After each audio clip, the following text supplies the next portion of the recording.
Karibu tena mtazamaji, tuendelee na taarifa za leo mashinani. Na kama unavyofahamu mtazamaji, kesho ni siku kuu ya mashujaa hapa nchini Kenya, ikiwa ni tarehe 20 mwezi wa Oktoba mwaka 2016, siku kuu ambayo inasherehekewa kulingana na katiba na vile kulingana na ratiba ambayo iliwekwa mapema mwaka huu. Ni kwamba sherehe hizo zitakuwa sasa zikifanywa katika maeneo nje ya kaunti ya Nairobi, hasa baada ya ile sherehe ya kaunti ya Nakuru kuanza.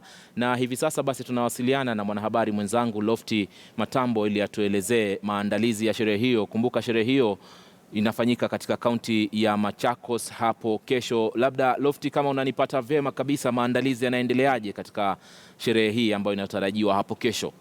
Naam, shukran mwenzangu Mandu studioni. Bila shaka tuko katika uwanja huu wa michezo ama stadium ya Machakos, ambapo ni katikati ya mji wa Machakos County. Kumbuka huu ni uwanja ambao una uwezo wa kuhimili ama kuweza kuhifadhi raia 20,000, ambapo tunatarajia kwamba kesho itakuwa ni sherehe ya kukata na shoka kama ulivyotaja, na kwa manufaa ya mtazamaji kwamba itakuwa hii ndio sherehe ya kwanza ya mashujaa kufanyika nje la jiji la Nairobi.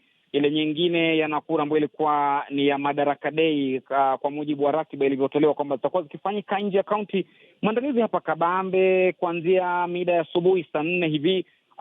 Vikundi mbalimbali vya muziki wakiwemo wanafunzi walikuwa wakifanya maandalizi yao ya mwisho kupiga jaramba katika hali ya kujiandaa ili kwamba kesho wasije wakapatwa na maumivu ya misuli, labda katika hali ya kumtumbuiza Rais Uhuru Kenyatta ambaye anatarajiwa kuwa mgeni wa heshima katika eneo hili, na vile vile Alfred Mutua ambaye leo amekuwa na hafla mbalimbali za kuweza kuhakikisha kwamba kila eneo liko sawa, na tunatarajia muda wote kutoka sasa atakuwa anatoa ripoti rasmi ya hali ya usalama itakavyokuwa. Tayari kumekuwa na vikundi mbalimbali vya walinda usalama ambao vimezunguka uwanja mzima huu, ambapo katika malango yote yale, malango 6 ya uwanja huo yamewekewa doria kutosha, ili kwamba hali ya usalama imeimarishwa. Kwa hivyo tunatarajia kwamba hali itakuwa ya shwari tu hapo kesho. La kutaja Manzu ni kwamba hapa kweli raia, ambapo tukikadiria kulingana na sensa mwaka 2009 Machakos County iko na raia takriban 1,000,000. Wote tunatarajia labda watafika hapa, ijapo wengine ni watoto, lakini wale ambao wataweza wako na matarajio na kwamba wataweza kupata mazuri kama wanavyotaja wenyewe kutoka kwa Rais Uhuru Kenyatta, kutokana na hotuba yake, labda aweze kuahidi mengi. Kumbuka ni wakati ambapo eneo la Machakos sawia na maeneo mengine ya eneo zima la Ukambani yanakumbwa na baa la njaa kama maeneo mengine humu nchini Kenya, na hali ya ukame, ukosefu wa maji na vile miundo misingi, barabara mbovu ni mambo ambayo labda wanatarajia Uhuru Kenyatta ataweza kuyaangazia Manzu. Wengi wale ambao tumezungumza nao kama waendeshaji bodaboda wametaja kwamba huenda kuna mwingilio wa kisiasa, kwa maana kwamba inavyojulikana hili ni eneo ama ni ngome ya CORD, lakini inaonekana katika muda wa hivi karibuni sana, kumbuka hii inaweza kutajwa kama ziara ya 3 kama zinaweza kujumuishwa zile zingine ya mwaka 2015 ambapo Rais Uhuru Kenyatta mwezi Mei alizuru eneo la Kala na kuweza kufungua mradi wa umeme, hata kuweza kunywa soda katika kioski ya yule mama ambaye alikuwa anauza pale.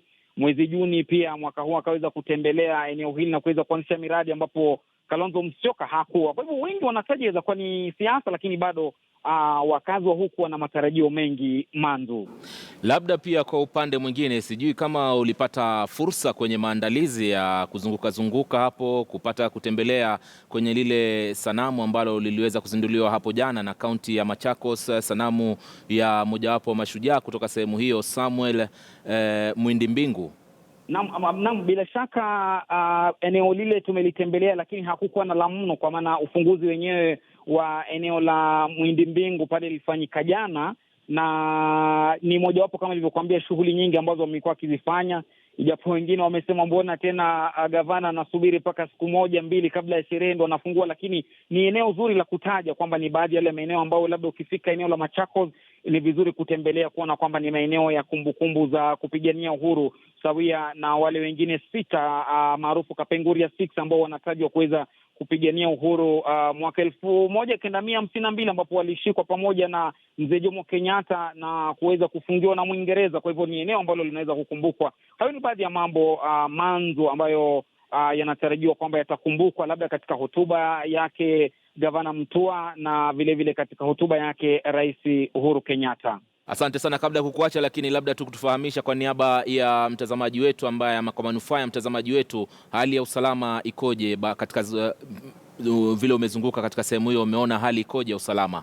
Naam, tayari katika taarifa zetu zinazokuja kuanzia jukwaa la KTN, naye mwenzetu Zubeda Komi tutakuwa tunaletea picha hizi moja kwa moja katika taarifa za saa 1 na vile saa 3, lakini kwa kiduchu tu ni kwamba hali ya usalama kwa sasa imeimarika shwari, hakuja kuwa na lolote la kuripoti, isipokuwa labda kwa manufaa ya mtazamaji, kunalo gari ambalo ni gari la kisasa ambalo linatumika katika kutegua na kuweza kutambua uwepo wa mabomu ama vilipuzi ambavyo vinaweza kuwa karibu na ule uwanja, ambalo ni gari liko ndani tayari, ambalo tumelishuhudia liko pale tayari kwa ajili ya kukabiliana na hali yoyote ya atiati ama yani ambayo inaweza kuleta mtafaruku katika hali ya usalama. Na vile kama nilivyokutajia awali, yale malango yote 6 katika uwanja huu yamelindwa vilivyo. Washika doria, vikosi vya usalama viko pale, ambao tunatarajia kwamba hali itakuwa shwari zaidi.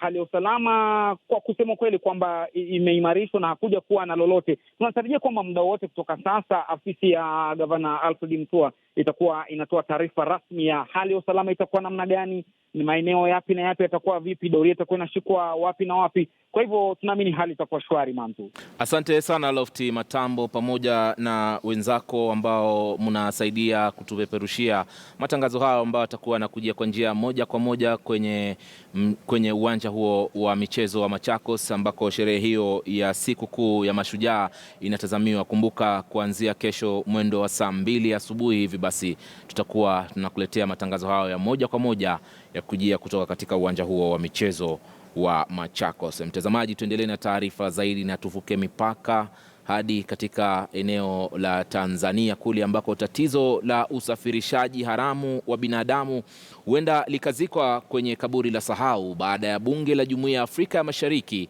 kupitisha mswada unaolenga kukabiliana na swala hili. Katika ukanda wa Afrika ya Mashariki pekee kumekuwepo na visa vya wafanyikazi kuteswa, wengine kushiriki hata ukahaba, hasa katika mataifa ya milki ya Kiarabu. Mwanahabari Francis Mtalaki ametuandalia taarifa hiyo kutoka kisiwa cha Zanzibar nchini Tanzania. Limekuwa tatizo sugu na kilioko wengi, sio tu kwa Wakenya wanaopata matatizo kupitia njia tofauti na kisha kujitumbukiza kwenye masaibu na mateso, hasa wanapoabiri ndege na kuelekea katika mataifa ya nje, mara nyingi katika milki ya Kiarabu, tatizo ambalo limeonekana kuwasumbua akili wabunge wa Jumuiya ya Afrika Mashariki. Ndiposa wakaamua kwa kauli moja na kuupitisha mswada huu ambao dhamira yake ni kukabili suala hili sugu kutokana na ufukara miongoni mwa jamii. Wengi wamekuwa wakitumiwa vibaya kiasi cha wengine kupoteza maisha. This region of the East African community is not going to be part of those who seek to benefit and to make profit out of human misery. Trafficking in person is a reality in the region. We always observe, we always witness different cases, and we have good laws, but what is missing is commitment. When you go on social media every day, you find these African girls when they're being killed by their bosses, simply because maybe they are babysitting a baby who gets injured in a way. These international adoptions are creating or giving room to the traffickers to sell our children and other people. Takwimu zinaonyesha kuwa watu milioni 27 wapo chini ya usafirishaji haramu duniani. 800,000 wanadaiwa kusafirishwa kila mwaka, huku watoto milioni 1 wakisemekana kulazimishwa kushiriki ukahaba. 30% kati ya milioni 27 ni wanawake, huku 70% ikiwahusisha wasichana wenye umri wa makamu na wanatumiwa vibaya kushiriki ukahaba. We are losing people in terms of brain drain. We are also losing people who can help in the construction and development of the East African community. And if they choose to be exported, which is their right, they should be protected and their human rights respected. Kati ya mataifa 6 ambayo yapo katika Jumuiya ya Afrika Mashariki ni mataifa 3 ambayo yalikuwa na sheria ambayo inahusiana na usafirishaji haramu wa binadamu. Mataifa haya ni Kenya, Uganda na Tanzania, lakini sheria zao zimeonekana kuwa finyu au kukosa kubana panapostahiki. Je, sheria hii ndio suluhu? Francis Mtalaki, KTN News, katika Baraza la Wawakilishi Zanzibar. Mtazamaji, katika mradi utakaofaidi kaunti 35 nchini, shirika la Msalaba Mwekundu litazikabidhi serikali mbalimbali za kaunti vifaa vya afya vitakavyoboresha utoaji wa huduma za afya katika vituo vya afya vya umma. Kaunti ya Nyeri ni mojawapo ya kaunti 6 za sehemu ya Mlima Kenya kati ya zile 35 ambazo zinatarajiwa kufaidi. Mshirikishi wa Msalaba Mwekundu anayesimamia eneo la Kati, Gitonga Mugambi, alimkabidhi waziri wa afya kaunti ya Nyeri, Daktari Charles Githinji, vitanda vya kuzalisha wajawazito, vifaa vya uchunguzi kwa watoto wachanga na vifaa vinginevyo vya afya. Daktari Githinji, waziri wa afya katika kaunti ya Nyeri, alihakikishia Msalaba Mwekundu kwamba vifaa hivyo vitatumika kwa njia ifaayo. These equipments will go to support in 49 health facilities in Nyeri County, and I want to appeal that these equipment be put into good use because in most cases such medical equipments are donated to health facilities or to the government. But at times they are put into private use. So it is a timely intervention. We are happy for Red Cross to have identified the needs that we have in various of our health facilities. And this is the way forward, where private sector and government organization come and partners with the public sector, the government, and we deliver the service because our budget is normally limited. Because the resource envelope is limited, yet we still have to deliver quality. What I would want to assure the people of Nyeri is come end of December, the new year, we'll be able to have opened the ICU. It's almost done with the 6 beds. Na hatimaye, mtazamaji, tukirejelea makala ya jana ambao tuliweza kupeperusha kwenye taarifa zetu za KTN leo. Je, ni kwa kiasi gani ambacho unafahamu kuangua nazi? Katika ziara yake kisiwani Zanzibar, mwanahabari Francis Mtalaki alipata fursa na kukutana na bwana mmoja kwa jina la Hamis Makame Pande almaarufu Mr. Butterfly. Anapopanda ule mti wa mnazi ni maajabu, na yale ambayo anayatenda akiwa juu ya mnazi bila shaka atakuacha umeduaa, sawa na kuwa ni kitega uchumi, kwani watalii hufurika kila siku. Unapofika kisiwani Zanzibar, hasa katika shamba hili patulivu, lakini kitovuni mwake ipo mbiu ambayo ukilia waliofika kujionia mengi shambani lazima wakimbilie hapa. Okay.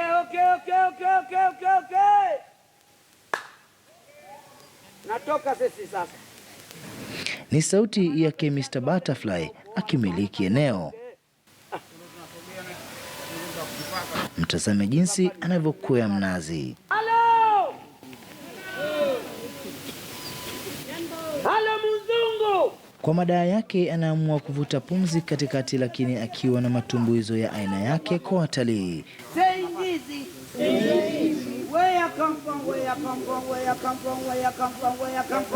Chini ya dakika moja amekwisha fika kileleni, kisha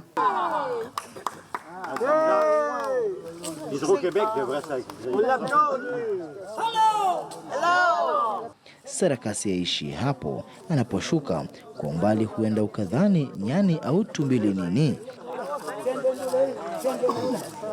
Mr. Butterfly atakapofika karibu, mizengo itaambatana na wimbo unaofahamu sana kama tumbuizo. Butterfly inakwenda na Pemba bwana. Itarudi na Pemba na Dar es Salaam inakwenda. Hello. Jambo bwana. Habari gani? Nzuri sana. Kisha kitakachofuata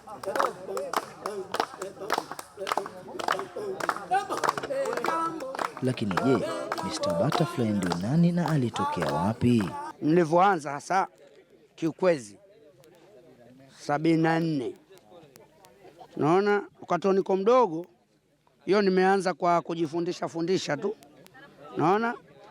Akiwa na zaidi ya tajriba ya zaidi ya miaka 30, anasema aliyemfunza kazi hii alikuwa ni baba mzazi na wajomba wake. Miaka mitatu baada ya kufunzwa, alikuwa na uwezo wa kukwea mnazi kati ya mara 200 hadi 300 kwa siku. Ndipo akajihisi mume nguvuze aende akajitafutie riziki. Ni ngapi anayoipata? Make pana siri kidogo hapo. Hapo pana siri. Hapa amesifika sana, ndipo kila mtalii anayezuru Zanzibar lazima afike hapa na kuondoka na bumbuazi. It's crazy. It's good. It's good to watch. I mean, yeah, he climbs up the tree, sings, it's funny, it's good, and then you get to have some fresh coconut, so it's nice. Unapotembelea Zanzibar, hakikisha umeona kwa macho, manake kwa Mr. Butterfly yapo mengi tu, ikiwemo Francis Mtwaki. Naam, mtazamaji, basi kufikia hapa ndio tunatamatisha taarifa zetu za leo mashinani. Asante sana kutazama, lakini kwenye muda usiokuwa mrefu nitarudi na taarifa za yanayojiri hapa KTN kabla ya kumpisha Hassan Juma kwenye kile kipindi cha Zilizala Viwanjani, yani kipindi cha michezo. Usiende mbali, endelea kuwa nasi.